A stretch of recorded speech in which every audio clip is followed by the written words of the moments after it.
Our sign language interpreter is Naomi Mathu, and welcome you to this program. Now, Deputy President Professor Kithure Kindiki joined the Vice President Han Cheng of the People's Republic of China and flagged off the first consignment of Kenya products destined for export to China at the Nairobi Railway, Syokimau. This milestone marks a major breakthrough for Kenya's economy as our exports now enjoy duty-free access to the Chinese market, opening up vast opportunities for our farmers, traders and businesses.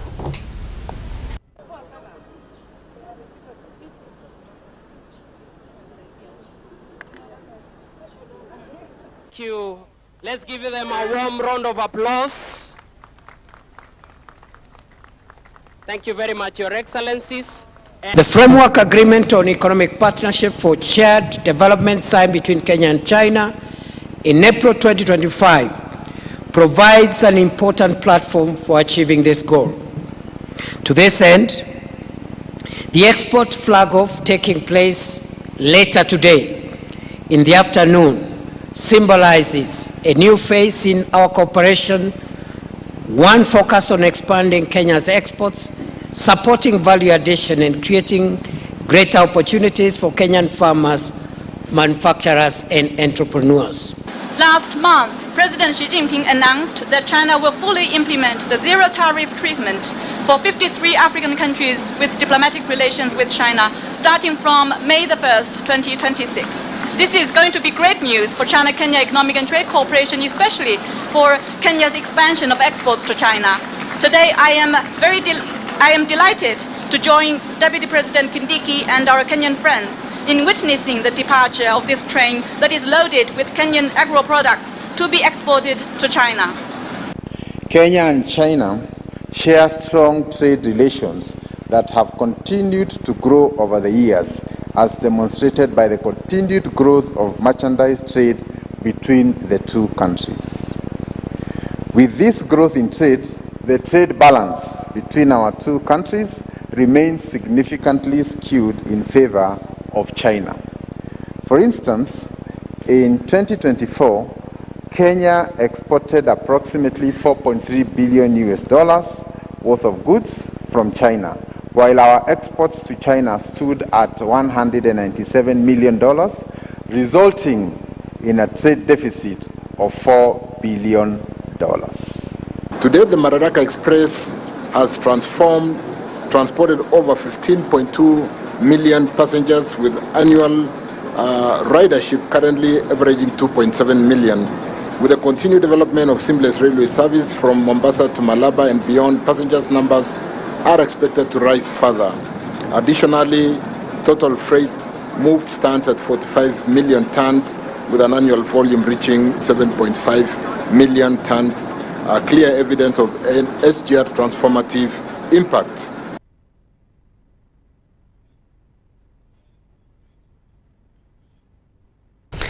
Kenya has issued a bold challenge to global investors and developed nations, warning that failure to finance climate-smart agriculture in Africa could trigger far-reaching consequences for global food systems. Agriculture and Livestock Development Cabinet Secretary Mutahi Kagwe used that Climate Change Global Business Summit on Africa in Nairobi to shift the conversation from vulnerability to urgency, positioning Africa not as a victim of climate change, but as the front line of global food security. And after my exchange with my amazing colleague in Rome, Ambassador Frederick. Climate change is real, a lived experience for farmers and communities, rural and urban alike, at their level, and hence it is specific to them and their unique circumstances. Therefore, we must agree that to succeed in addressing this challenge, we must have genuine, informed, and honest conversations about the causes, the effects, and the locally prioritized and appropriate solutions. Therefore, for too long, we have tiptoed around this debate on responsibility and liability, while leaving out the most impacted farming and pastoral communities, women and youth. We must step up to the plate as this is an intergenerational matter. Indeed, I pose it to the youth of this world that they must be more concerned than those older people. They must take more matters into their hands because the pollutants are taking benefit in the current times. Either A, in total inconsideration of future times, or total disregard of future times, or too hungry for the current profits to worry about tomorrow's liability. Youth must also be encompassed in this discussion because indeed it is their world that we are holding, and it is their world that we are polluting, and it is their world that we must improve.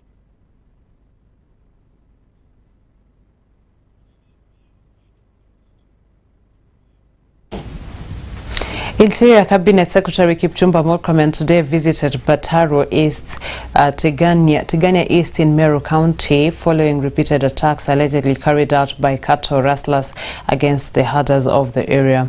Accompanied by Inspector General of Police Douglas Kanja, Murkomen ordered an additional of 400 patrolling officers to control the security situation.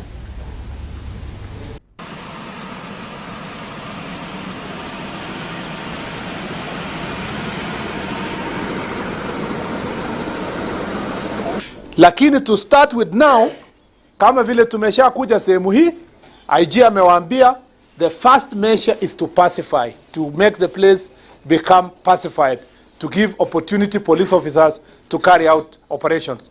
And how do we pacify that situation? IG ameleta polisi 400 extra. 400 extra police officers are being deployed kwa hii belt ya Meru, kwa hii sehemu ya Tigania East, kwa border yenu na Isiolo, iende mpaka Buri na isukume mpaka upande huu wa Igembe Central, na ishikilie iingilie Isiolo for the time being. We will then, after we are pacified, ya askari wametumwa hapa, the next phase tunaenda phase ya kuondoa bunduki. So far tangu nikuje mkutano Isiolo, I'm very happy with the progress we have made. Tumechukua bunduki mingi huko Isiolo. Imefika ngapi sasa? Around 30 within the town. Yeah? Now we need to go to where the thugs wenye wanakuja kuiba. Na unaona Isiolo imenyamaza town yenyewe. Yenye ilikuwa imeanza kuwa wizi yenye ilikuwa inafanyika kwa town. Now we need to move outside the town to all those areas. Tuende sehemu za Oldonyiro, La Pendera, tupande huko Mukokodo, tuingie hizi sehemu zote na tukuja hata hapa. All illegal guns must be surrendered. Saizi tuko Mkokondo. Na mtasikia ile kitu zitu tumepanga. Mimi sitaki kusema maana hiyo ni operational issues. Najua wengine hamtaamini, lakini ukweli ni kwamba we have that solution ya kuona ya kwamba wanyama wale wametolewa hapa, wao wanyama warudi hapa. Mkora ule na hawa maofisa wanajua. Ile kitu ya kwanza tumeongelea tuko hapa ndani. Na nimesikia imekuwa mentioned again. A criminal is a criminal. Whether ametoka Meru, whether ametoka Isiolo, whether ametoka Samburu East, whether ametoka area like Kipia, criminal is a criminal and the criminal must be dealt with as such. Sio tuko pamoja. So that maofficers wetu, the instructions zile wako na saizi. Na waziri pia ataongelea hiyo, mimi najua. Ni kwamba go for the criminals, deal with the criminals.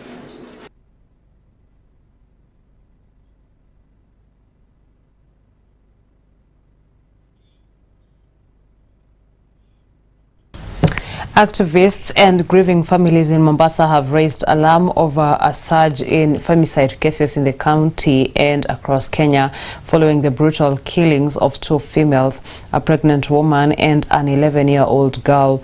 Their concerns were voiced today outside the Coast General Teaching and Referral Hospital morgue shortly after a post-mortem examination was conducted on the body of 36-year-old Elizabeth Nina. Her body had been discovered dumped in an unfinished building in the Senti Kumi area of Shelly Beach, Likoni sub-county. Preliminary police reports indicate that Nina sustained bruises on her face and swelling on her right ear, injuries believed to have been inflicted using a blunt object. Ilikuwa Jumatano, akaondoka akatuaga akasema yuenda kwa rafiki yake kula sikukuu zaidi. Na ndio hiyo Jumatano, Alhamisi, Ijumaa nikapata hiyo ripoti kwamba kuna msichana ametupwa huko. Ndio nikaenda nikajua kama ni yeye. Ndio nikakuja huko mochari. Inauma sana maana alikuwa ni mtu na afya zake na alikuwa mjamzito. Hakuwahi kosea mtu. Inauma sana. Hizo habari nilifanya kupigiwa simu na marafiki zake. Mimi nilikuwa sijui chochote maana yake alituaga yuaenda kusherehekea Eid. Sasa wao wakanipigia wakaniuliza kama nina habari yoyote maana yake ilikuwa imerushwa Facebook. Kuna msichana ameuawa na akarushwa huko St. 10. Yeye akiondoka aliniaga yuaenda kusherehekea sikukuu na mimi nilibaki na mtoto wake, hakuenda naye. Hana bwana. Na alivyoondoka akaenda ndo hivyo. Hakurudi tena. Ndo nikapata hizo habari za kifo. Hana bwana, watu waishi peke yetu. Hivyo ripoti polisi walituambia tuje tukonfirm mwili kama ni wetu, tumeconfirm ni wetu. Ndio maana tuko hapa tukarudi station. Sasa tuomba haki itendeke. Kama Nina mwanamke mjamzito ana kiumbe kwenye tumbo, leo hii wamlala, baada ya hapo wamuua. Kile kiumbe ndani ya tumbo pia kimekufa. Kimekukosea nini kile kiumbe? Kwa hivyo sisi kama watetezi tunachokitaka ni haki. The office of the women rep is not a fashionable office. It is an office of action. It is not an office that needs to be politicized. It is an office that needs to be seen to be working to protect and amplify the voices of women. Mpaka saa hii kile ambacho tumekiona ni kwamba women rep hakuna jambo lolote ambalo amelifanya kuhakikisha ya kwamba ana push for the perpetrators to be brought to book so that the family can get justice. Tuna viongozi ambao janga likitokea, the best thing watafanya is PR, come, cry with the families and leave. What we are saying and what we want, tunataka kuona action ikifanyika. What we are calling for is action, and we are calling our security officers wahakikishe kwamba they are working around the clock ili perpetrators wapatikane. We don't want anything less than that. We want the perpetrators to be brought to book. Cases nyingi za femicide zimefanyika Mombasa and nationally, lakini hakuna mtu yote yuashikwa. Tunataka rais declare hii ni janga la kitaifa. Tunataka Security Parliamentary Committee waje down watuelezee ni nini inafanyika hivi sasa. Hatuna imani na vyombo vya dola sasa hapa Mombasa. Mtoto wa kike yako endangered, kila kukicha watu wanabakwa, wanauawa, na hii yote wanaangalia serikali wamenyamaza kimya, na mpaka wa leo hatujaona mtu yote ameshikwa.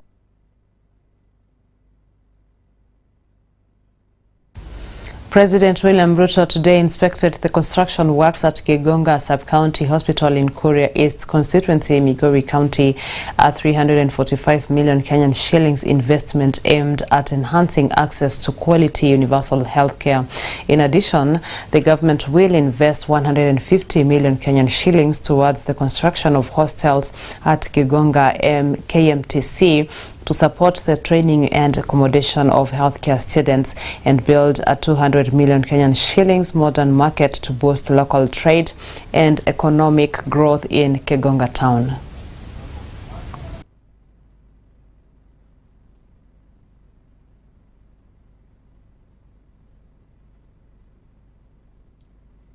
Leo nimekuja hapa kwa hospitali yenu ya Kigonga. Hii hospitali serikali tumewapatia milioni 345 kujenga hiyo hospitali. Si ndio? Na mimi nataka mnisikize vizuri. Mimi nimesema hii hospitali mwezi wa 8 iwe imekamilika. Ndio watu wa hapa wawache kusafiri kwenda mbali kutafuta matibabu ipatikane hapa. Na hiyo hospitali tutafanya iwe level 4 ambayo itashughulikia magonjwa ya aina zote.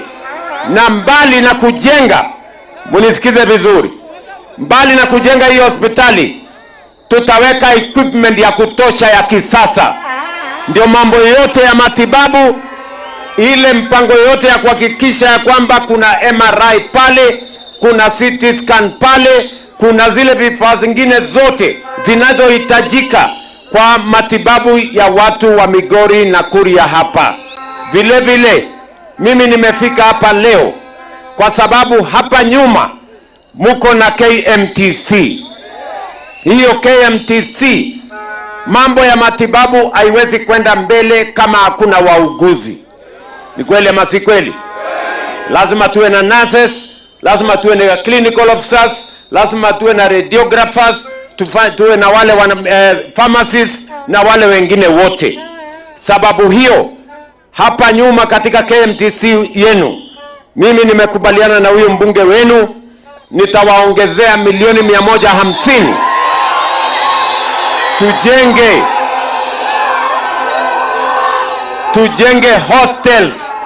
tujenge hostels ya vijana wa hapa. Tunaelewana jameni? Tunakushukuru sisi watu wa eneo hili. Wakati kule mbele tulikuwa kama mayatima, hatukukuwa na maendeleo ile kiasi tunaiona sasa. Vile umetutembelea tunaona hospitali na tunajua utatujengea soko na mabarabara unatujengea. Sisi watu wa kama Migori, wakati unapanga Kenya inaendelea kule Singapore, hatutaki kubaki nyuma. Lea kufanya kazi pamoja na nyinyi na viongozi wenu kuhakikisha ya kwamba ahadi ya Mheshimiwa Rais ya stima imetimizwa. Juzi nilikuwa hapa Gekoharanga nikaongea na wazee na vijana, tukachanga pesa kwa watu wa mama wa mboga. La muhimu kabisa ni kwamba sisi kama jamii ya eneo hili la Nyanza tuendelee kufanya kazi pamoja, tumuunge mkono Mheshimiwa Rais ili aendelee na kazi yake mpaka dakika ya mwisho.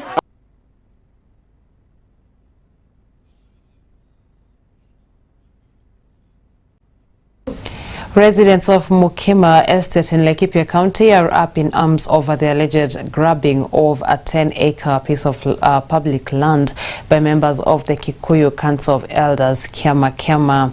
The residents are now calling for an immediate revocation of the title deed issued to the Elders Council last month, arguing that the acquisition was executed without public participation as required by the law. Residents of Mukima Estate in Laikipia County are now up in arms over the alleged grabbing of 10 acres piece of public land by members of the Kikuyu Council of Elders, Kiama. Tuko na tabu hapa ya kunyakuliwa kwa public utilities. And the public utilities in Mukima, we have allowed 23 of them. And this one I'm studying on. Imeshukuliwa na wazee wanajiita Kiama. The residents are now calling for the immediate revocation of the title deed issued to the Elders Council last month, arguing that the execution was done privately without public participation as required by law. Tumekuwa na mkutano pale kwa chief concerning hapa tumesimama, hii ni kiwanja ya public. Wazee wetu wenye walikuwa wamenunua hii shamba walikuwa wametenga viwanja za public senye sinaweza tengeneza kama kuna hospitali inatakikana, nyumba za mapolisi, kama shule, hizo viwanja zilikuwa zimetengwa kwa hizo kazi.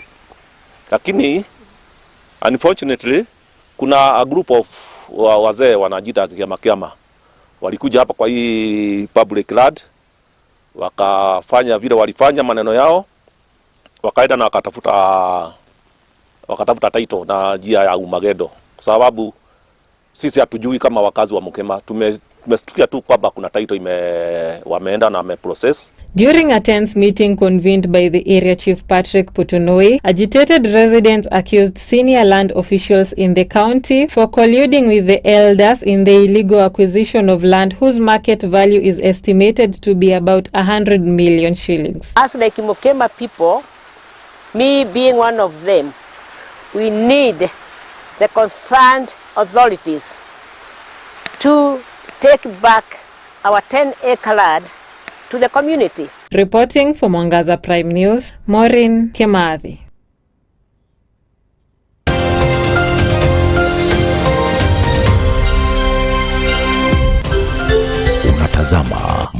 Mwangaza TV, tumaini lako.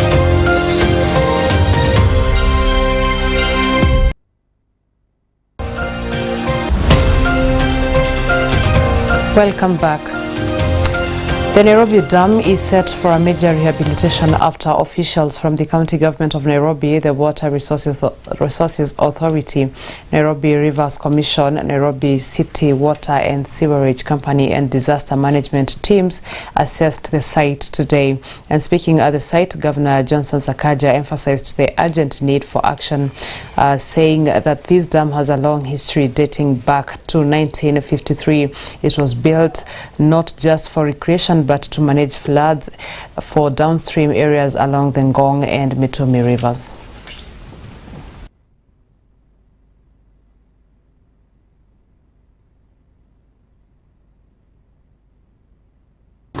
Today we're here at the Nairobi Dam as a multi-agency. We have officials from the county government of Nairobi, the Water Resources Authority, Mwarma, WRA. We have the Nairobi Rivers Commission, we have commissioners here, we have our disaster teams. We also have the DCC with us, and Nairobi Water and Sewerage Company. So it's all national and county government. Just to look at an analysis based on the reports that we received. WRA conducted a very thorough study and report that has been handed over to myself, as well as to the Minister for Water, the Cabinet Secretary. And there are many measures that we are about to take and continue to take. We've been working on this for a while in terms of marking the riparian. And two decisions really have to be made. This Nairobi Dam has a long history. This dam started in 1953. It was not just for recreation, it was for flood attenuation, to assist the areas that are lower, downstream. Because this is the, where we have the Ngong River and the Mutwini. And so nimefurahi, nimezungumza na viongozi ambao ni local MCAs, pande ya Mgumuini hapo, watu wengi tayari wameshakubali kusonga, hatutaki kuvunjia mtu kitu. Lakini hiyo wakati ikishafika, we'll have to do what we have to do. Tumezungumza nao, tunaangalia ni njia gani tuwasaidia. Ni wananchi wetu wote. Wote ni wananchi wetu. Lakini sana sana wale wako kwa hii njia, tafadhali mtukubali tufanye vile tunafaa kufanya. Ili maji, unajua maji ikisimamishwa inapata pressure na inakuja na nguvu zaidi. Hiyo nguvu inaleta madhara. Tunajua watu wangapi tumepoteza Nairobi, na sio hapa tu. Juzi nimekuwa kule Kibagare River ambapo mto ulikuwa umefungiwa na wawekezaji, imefungiwa, and the pressure, we lost 3 people over there. Saizi vile nimesema tumeshafungua, tumeendelea through that car park and we're going to do a park. That work is going to happen. Ukienda Westgate saizi utaiona. Na hiyo maji saizi ukiona vile imefunguka, hata inakaa ni kama iko na furaha, because it is now moving in its natural state. Pale Ocean pia tumewaambia kuna vile lazima tutasongesha mtu, kwa sababu walikuwa wamesongesha hadi mwisho pande anako Machuke. Pia hapa tunaelewa watu wameishi hapa miaka mingi. Mimi mwenyewe nimeishi hapa na naelewa mambo ya high rise. We want to have a balance ambapo minimal disruption kwa maisha ya wananchi, lakini pia tuangalie kesho. Kama hatufanyi kitu sasa, kutakuwa na shida kubwa sana. If we don't do anything now, there'll be a bigger problem. So tunawaalika wananchi, tafadhali, mtakapoitwa na notice zishatoka, muhudhurie, mje msikie. Hawa wahandisi wetu, engineers, watawaeleza kinaga ubaga what the threat is, what is the issue and how we can help each other.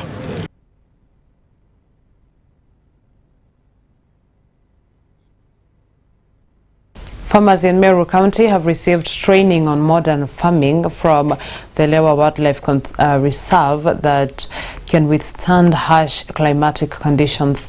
And speaking at the agricultural exhibition in the Garindare area, the county government and the Lewa organization have said that these farming trainings have started to bring about changes in farming, especially in the Bore area where most parts receive little rain. Tumeletwa hapa na Lewa tukuje kusoma mambo ya ukulima hapa, na tumejifunza mambo mengi, mambo ya kitunguu. Hata vile mnaniona hapa nichanunua mbegu ya kitunguu, sababu venye nimefunza nimeona naweza enda na nilime kitunguu vile inasaidia na tunapata mavuno mingi. Wakulima wanasaidika na mafunzo yetu kwa sababu kuna watu wanakuja hawana idea ya kama product sana sana kitunguu, ajui ni kitunguu gani wanafaa wapande maeneo gani. Unapata mkulima amechukua kitunguu yenye inafaa kupandwa maeneo ya baridi, anaipeleka maeneo ambayo ni joto. So sisi kama wauzaji tunawafunza wapande kitunguu ya maeneo hii na kwa mahali ambapo kunafaa. Kwa mashule 28 ambayo kwa kila shule iko na a small portion ya kitchen garden. Iko na kashamba yenye imetengenezwa na iko na zile maneno yote mmeona hapa, hii maneno ya drip irrigation, maneno ya organic farming, maneno ya soil testing, so that hata wazazi na watoto wakikuwa pale shule pia hao wanafunzwa. Climate change unajua ni mambo ya imekuja juzi, lakini we are proactive. Tunafanya na tunaelekeza ile mambo inaitwa smart agriculture ama climate resilience agriculture. Hiyo ni kupatia, kama ni mbegu ile tulikuwa tunapatiana, tunapatia watu mbegu ile ya kukua haraka haraka. We are encouraging water harvesting. Kama umejenga nyumba yako ya mabati ama hiyo nyingine, weka ngatas. Chukua hiyo maji weka kwa underground tank ama uweke kwa tankizi zingine. Na tunashukuru sana siku ya leo kwa sababu tumesema ya kwamba county yetu, constituency zetu za Meru ni mzuri ziweze kuendelea vizuri kwa sababu ya kilimo mzuri, na ni kilimo ambayo inaambatana na zile changamoto ambazo tuko nazo. Na siku ya leo tuko hapa Garendare, wakulima wamekuja wengi karibu 3,000, na tunashukuru kwa sababu hii mpango yetu ya leo Wildlife Conservancy tumefanya pamoja tukiwa tumeshikana na Meru County Government ili tukaweze kusaidiana, tuone ya kwamba watu wanafundishwa hali mzuri ya kilimo, wanatumia mbegu mzuri, wanatumia teknolojia mpya ambazo zinaleta mambo ya kuhifadhi na pia sana kuweza kukuza chakula ambayo itakuwa ya kutosha kwetu kwa jamii zetu.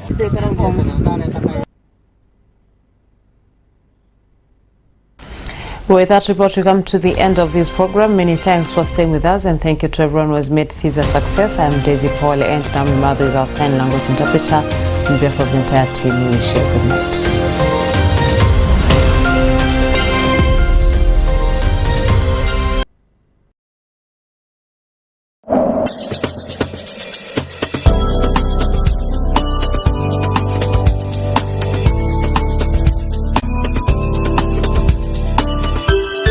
Unatazama Mwangaza TV, Tumaini.